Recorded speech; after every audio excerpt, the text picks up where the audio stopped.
Welcome again to another edition of Seekers of Meaning, the podcast TV arm of Jewish Sacred Aging. I'm your host, Rabbi Richard Address. Thank you very, very much for joining us and what we hope will be a very, very interesting conversation with a very, very special guest. Before we begin with Rabbi Berkowitz, let me remind you that if you have a suggestion or want to make a comment on one of the TV shows, podcasts, please feel free to email me at rabbiaddress@jewishsacredaging.com.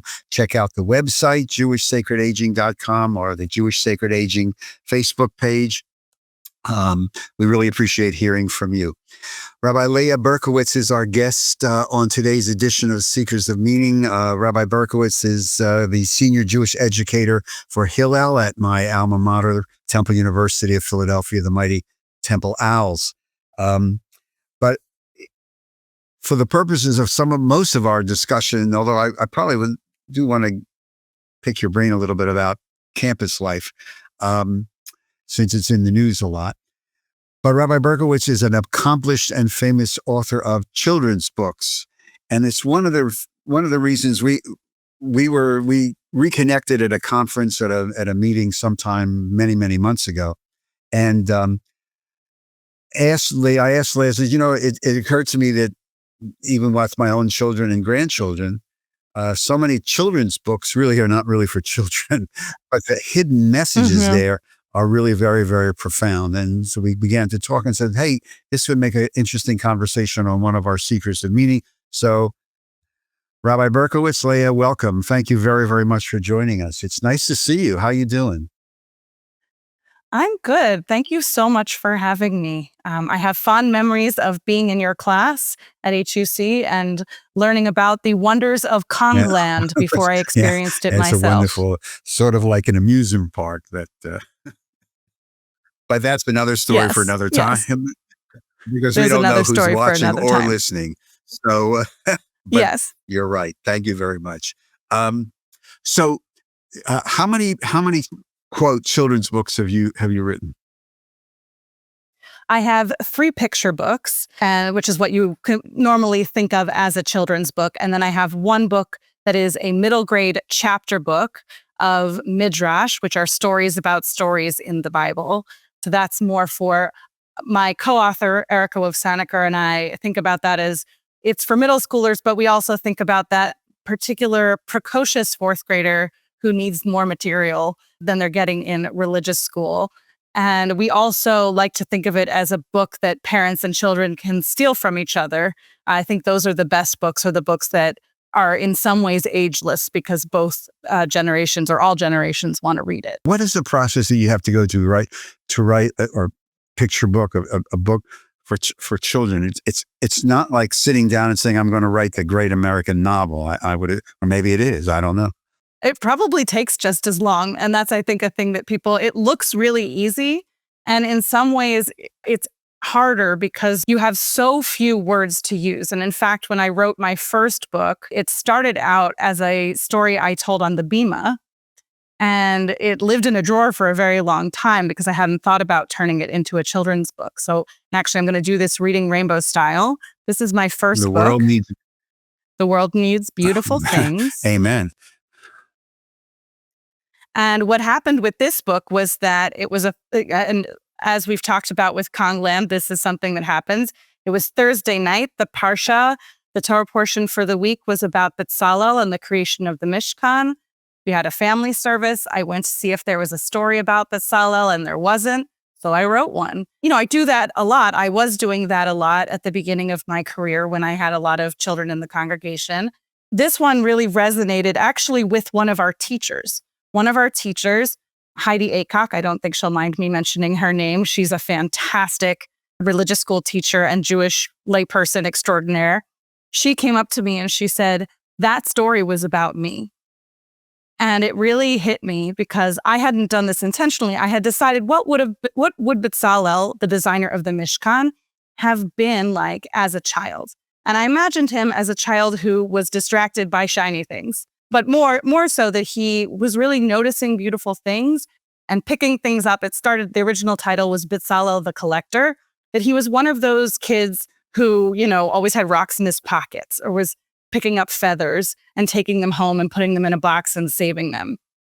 and imagining him as that child. How my colleague interpreted it was as somebody who's neurodivergent. And she really identified with that. And when the story became published, which was many, many years later, when I dug it out of the drawer and submitted it to publishing companies and to PJ Library, which is an incredible organization that your listeners and viewers should know about because they also offer a grandparent subscription. After it went out in the world, I did get that response from neurodivergent people or people who love neurodivergent people that having a story about a child who was very creative but maybe wasn't paying attention to the same things everyone else was really meaningful for people to have in their lives. So it didn't start out that way, right? Right. So it didn't start out as a children's book, but the original version, that was how it was received by this one teacher. And what happened was I put it in a drawer, and then I feel like it was almost 10 years later, that Parsha came up again. I was going to tell the story again. And I said, hey, this is actually pretty good. I posted it on our favorite Facebook page, the CCR Facebook page. And our colleague, Faith Joy Dantowitz, said, have you ever thought about putting that into a children's book? And so I went and researched how one does this. And this is where we get actually back to, I think I mentioned a few minutes ago about word count. In the books I was reading, which I guess were a little outdated, I was told I had 1,000 words. When I really only have 500, maybe 800 if your publisher is generous. And that can be very difficult to stay in that boundary. I find that to be very, very difficult. And especially coming from the world of preaching sermons and writing articles, to suddenly have only 500 words is very limiting. So, and that is why, in some ways it's easier to write something long. When you are writing something that short, you really don't have any words to spare. Every word has to be perfect. I would imagine. So how do you begin to understand writing for a 3-year-old, the type of language? Now, I know the pictures are extremely important. Yes. But who did you consult, or did this come naturally to you when you attempted to do? Because obviously a 3-year-old vocabulary is maybe a little bit more limited than a 5-year-old or an 8-year-old, right? So how do you begin to make those determinations? Yes, and my books tend to be more for 5-year-olds and 8-year-olds. I think it's even more complicated to get it all the way down to 3-year-olds, and also to do things like board books that are only maybe 50 words. It's really challenging to hit that sweet spot. I know a lot of children through the different jobs that I do, and my friends' kids, and now I have a niece and nephew, so I can test things out on them. And they are a very honest audience. They will tell you if something is not working. And even if they don't tell you. So for instance, this book, World Needs Beautiful Things, had a lot cut out of it by my editor. And at first I was really upset about this. Now, every time I read it, I still think, oh, it's too long. I can tell from watching the kids that I didn't need like the last 2 pages. So I think you get a lot of really instantaneous feedback from the kids. And then there's also just a little bit of like, I know that this is working. And then, of course, I take part in a publishing process. So I'll submit things to an editor and they'll tell me what's working and what's not working. Usually they're telling me that I need to make it shorter. So talk to me about the understanding that you alluded to at the beginning, and that we talked about before, that of the hidden messages. I guess it's maybe the wrong term, hidden messages. But are you really writing not only for that 5-year-old or 6-year-old, but for mom and dad or grandmom and grandpa?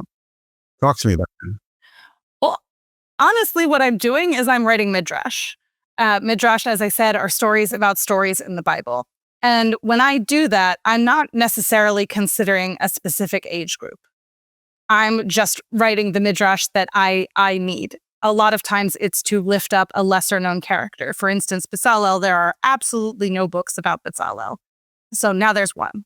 But when I wrote it, I was thinking, again, I was going to be in a room where I was going to have kids, parents, grandparents, and also people who were coming to services because they come every week and they're like, oh no, it's a children's service. This isn't for me. I also am trying to speak to them as well.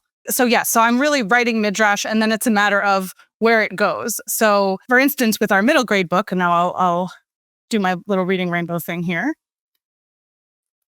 Yeah, so this is Maybe It Happened This Way. I got to write this with my college roommate from Brandeis, Erica Wovsaniker. We're basically writing the midrash that we needed, that the stories that we wanted to lift up, the stories that we wanted to expand and know more about. And we did have our own students in mind. We were both inspired by the inquisitive B'nai Mitzvah student, the precocious fourth grader. The student who actually inspired me to write this book is now a physician. That's how long the book took to write. But we were thinking of those people, but we were also just writing midrash because we love to explore Jewish stories and we love to go deep into them.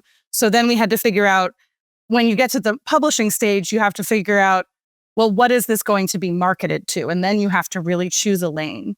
So for instance, we had thought originally that this might be stories that rabbis could tell on the pulpit, and that we wanted to do one for every parsha.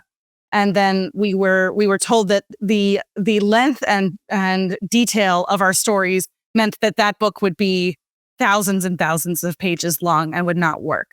So we had to make a choice between brevity and detail.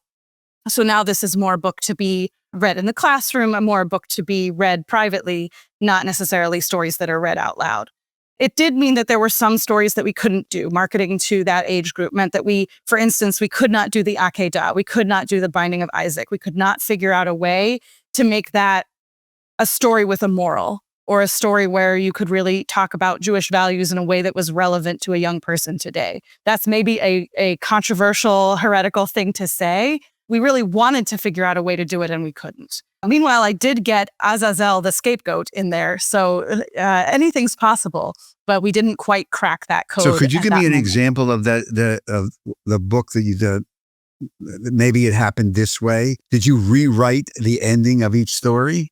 We didn't rewrite the ending. We drew on the stories, and a lot of biblical stories are very terse. They leave a lot out, especially human emotion.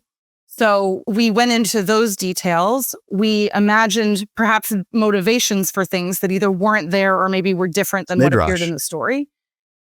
Yeah, which is midrash. And we also both drew on traditional midrash, but just rewrote it in ways that would be readable to a modern reader. So when I'm thinking of, so I mentioned the scapegoat. This is a lesser known story. This is Leviticus. If you go to a traditional synagogue, you may have heard this on Yom Kippur afternoon, but it's a deep cut that we transfer all of our sins onto a goat, and then we send it out to the wilderness to Azazel. And it's not clear what that means. And there's lots of midrash actually suggesting what it might be, that it might be a place. It might actually be some kind of demon. It might be the underworld. We don't know.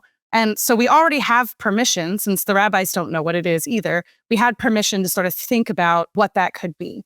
The way that I wrote that story was from the perspective of a child watching this ritual and realizing that they hadn't yet apologized to their sister for something they had done that year.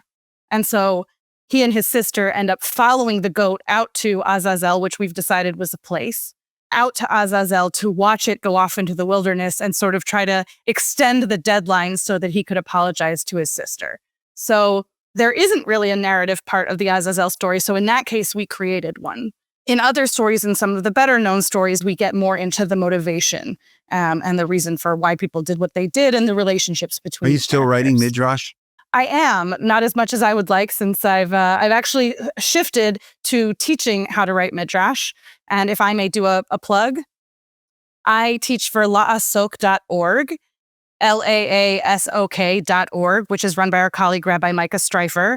And this year, I'm going to be offering a monthly community of practice about reading and writing midrash. So that's something that you can look into if you're interested in exploring the stories of the Bible and then writing your own stories based on them. So that is still something I'm doing. I am still also working on a couple of different children's books and also working many different jobs. So it's trying to find a balance to get my creative work moving forward.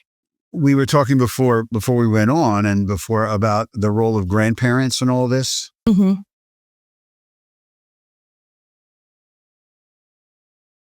Card-carrying grandparent, yes.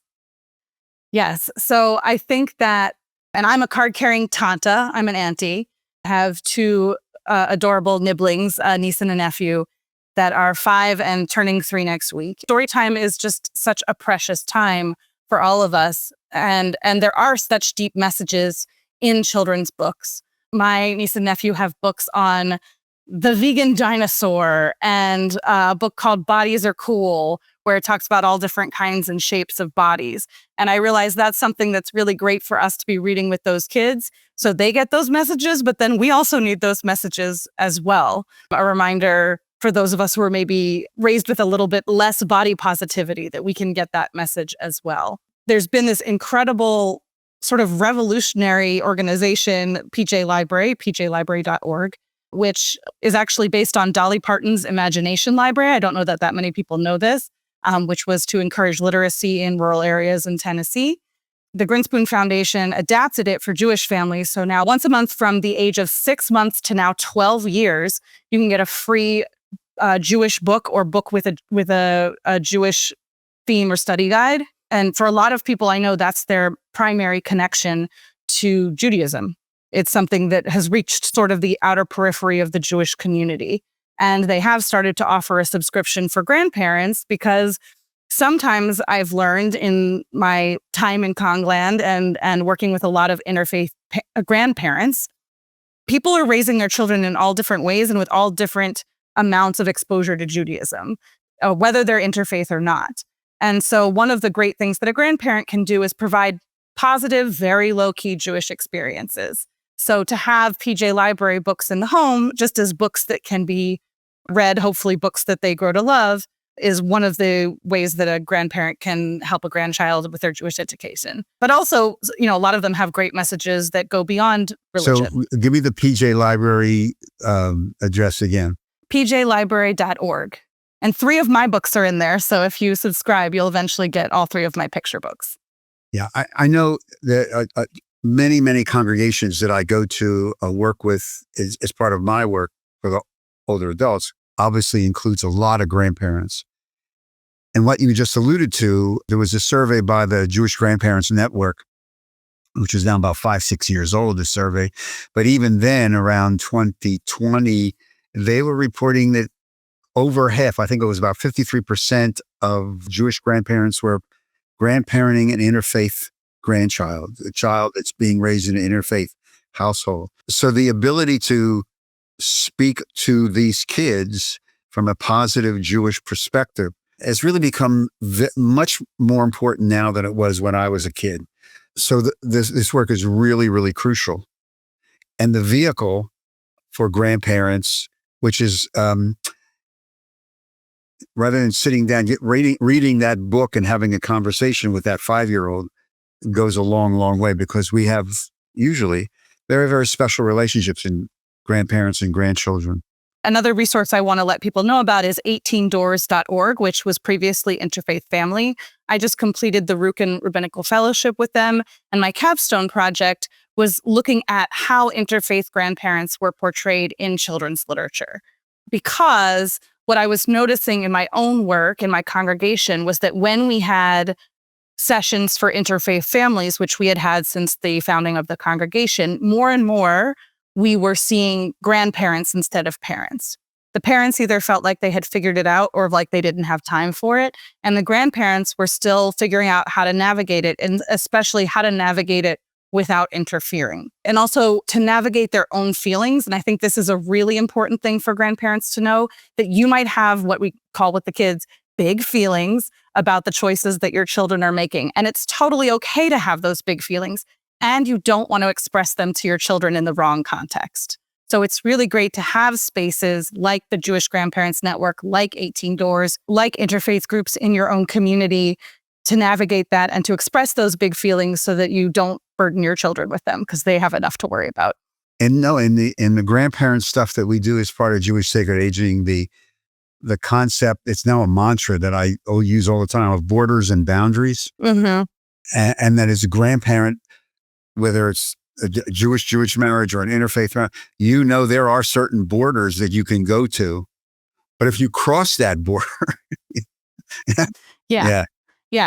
If you cross that border, you lose a lot of ground that you may have been gaining by doing these subtle, positive, mostly in your own home things. So for instance, even as a tanta, and my niece and nephew are not being raised with a religion, but they are being exposed to different cultures, they come to Tanta's house to experience Jewish holidays. So I'm responsible for that, but I'm not going to bring that to their house unless I'm invited in.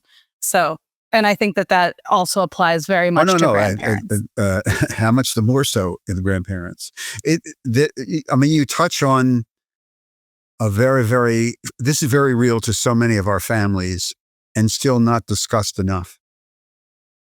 How were, in your 18 Doors capstone, you mentioned this, it intrigues me. What did you find about the way grandparents were portrayed in these books? Positively, negatively, the old fuddy-duddies or what?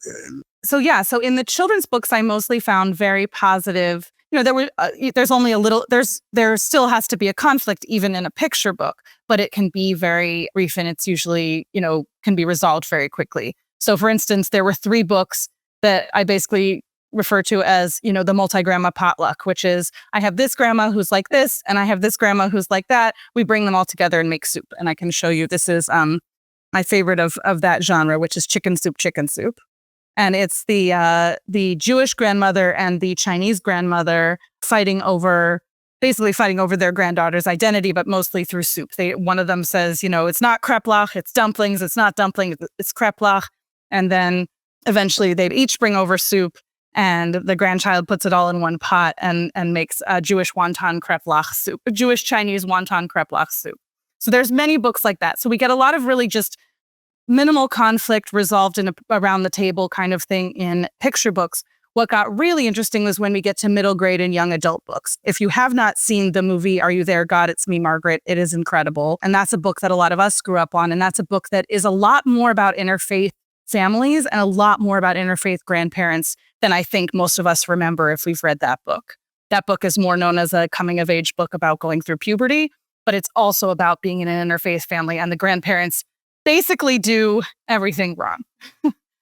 So I give a talk about my findings on these books, and I call it, Are You There, God? It's Me, Grandma. So we see that, and then we get to go deeper as we get into books for older children. So when we get into chapter books, a lot of times we see that the grandparents are in some ways, either by being present or in their absence, that there's sort of a struggle either between the grandparents or internally in the grandchild of, who am I if I have this background and that background? And again, mostly resolved in a positive way, but really recognizing the complexity a lot more. Put on your other rabbi hat and tell me, you just alluded to this, and this came up very, very recently in a conversation I had with somebody. Children's books that deal with death. There are not that many, are there? I think there are, and I'm thinking I have a stack of them that I actually lent to a family who just lost their dog. So so there's the 10 Good Things About Barney, which is about losing a cat, and a child in a really real way trying to navigate, like, what does it mean to grieve a loss? Am I thinking about the cat in heaven? Am I missing the cat? It culminates in sort of this, let's list 10 good things about Barney, the cat. Do a lot of these books use animals as a metaphor for grandmom, grandpop, mom, dad, sister, brother? I don't even think that was supposed to be a metaphor. I think it's really the first loss for a lot of people is a pet. There's a really wonderful book, and I wish I had all the authors on hand. There's a book called I Miss My Grandpa, which is actually about missing a grandparent you haven't met. But then the child goes around and asks people about the grandparent to learn more about him. So I really love that one. There's one called Where is Grandpa Dennis, which is talking about, what happens after we die, that I think is really good. Grandparents and parents are always looking for those types of vehicles to make the job, I don't know what the right word is, not easier, but the vehicle to say, I can sit down with my child and we can read this and have a conversation regardless of the level. Yes. And raise these very, very significant issues. I think that's a really wonderful way to broach a topic, because you might just like a book because it's well written, and as a kid you might like it because it's well written and the pictures are beautiful, but there's also some message there that can come across. So let me ask you before we run out of time, suppose somebody's listening to this and they want to stick their toe in the pond of writing a children's book. What advice would you give them as somebody who's done this successfully? For one thing, I always tell people you're not going to make any money doing it. So if that's why you're doing it, don't bother. Go to your local library or go to your local bookstore, hopefully independent bookstore, or if there's a child in your life, go to their bookshelf, go read a bunch of children's books and see what you like, see how they're constructed. There are books on how to do this. There are classes on how to do this. The Highlights Foundation has a lot of really wonderful classes and retreats for people who are interested in writing children's books. And PJ Library also, sometimes in partnership with Highlights, also has classes and retreats because they're trying to cultivate new material. PJ Library has been great for the Jewish children's books publishing industry because there's a great need for enough books to send to each child every month. The last 2 books you want to talk about? Yes. So I think this is going to come out around Sukkot. Is that right? This is, yes, we'll be in Sukkot time now. Yes. So this is my most recent book, which as you see also has the PJ Library logo on it. So you can get this through PJ Library. It might, if you have PJ Library, it might be in your mailbox this month. This is called The Moving Box Sukkah. And this is one that I think most illustrates how something can have a message for both children and adults.